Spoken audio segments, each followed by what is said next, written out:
This coming Friday is Juneteenth, and yesterday was the 50th anniversary of the parade in Buffalo for Juneteenth. Last Sunday was the Pride Parade. Both of these parades celebrate liberation from oppression. Juneteenth celebrates the belated liberation of enslaved Texans in Galveston. The Emancipation Proclamation had come years earlier, and the Civil War had ended. And yet, white landowners off on the island conspired to keep the Black populace in chains for one more growing season, until Union troops forced the issue. Juneteenth celebrated the reading of the Emancipation Proclamation in Galveston, and the last official release from bondage of a major population center in the former Confederacy. It should be noted, however, that it took more time for those people enslaved in the Union states to be freed, and subjugation, if not actual captivity, continued for a century under Jim Crow. And segregation continues to permeate our society, even though it may no longer be legally enforced. The first Pride Parade in Buffalo came not in the early 1970s, when annual marches commemorating the Stonewall riots began to be held in New York City and other major cities, but in the early 1990s. Members of the LGBTQ plus community, gay men and transgender women in particular, were dying at unfathomable rates from AIDS. And yet, their suffering was looked at by many, especially Christian leaders, as the just consequence for their lifestyles.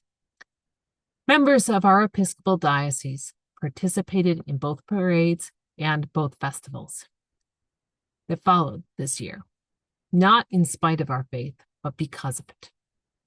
Our faith is rooted in the liberating message of the dignity of each human person as being the image and likeness of God.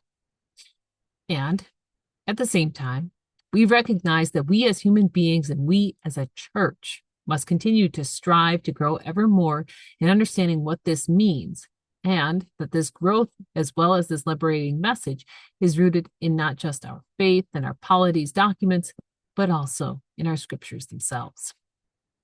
Our ancestors in faith were flawed and influenced by the cultural norms of their times and places. Abraham so wanted the son that he was promised that he forced an enslaved woman, Hagar, to give him an heir named Ishmael, and planned to take this son from Hagar for Sarah to raise as her own, treating Hagar not as a person, but merely as an animal to breed an heir. And Sarah, in the process, was also dehumanized, being treated as the wife of Abraham, not as a person in her own right. And even Ishmael himself was being treated as a prize for Abraham rather than a true son.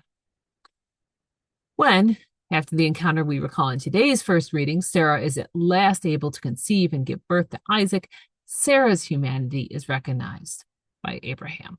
But as we will hear next week, Hagar and Ishmael are banished into the wilderness to die from the elements, and it is only through the intercession by God that they survived.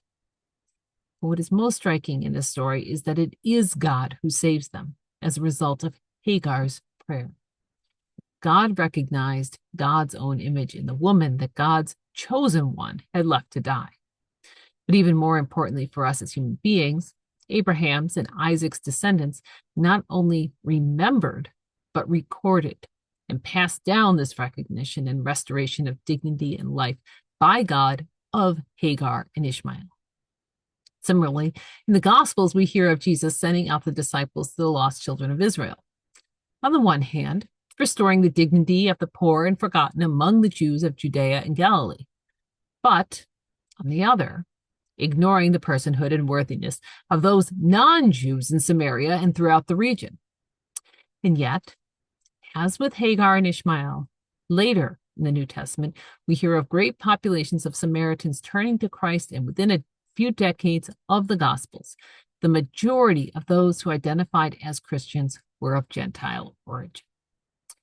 In all of this, we see this growing understanding of what it means to be a child of God, and our calling to embrace the outsiders and bring them into our family, to love one another as ourselves and be Christ's hands and feet in our world, to go into uncomfortable spaces and wrestle with shameful histories in which Christ's church has become an instrument of oppression and hate, and reclaim its identity of liberation and love.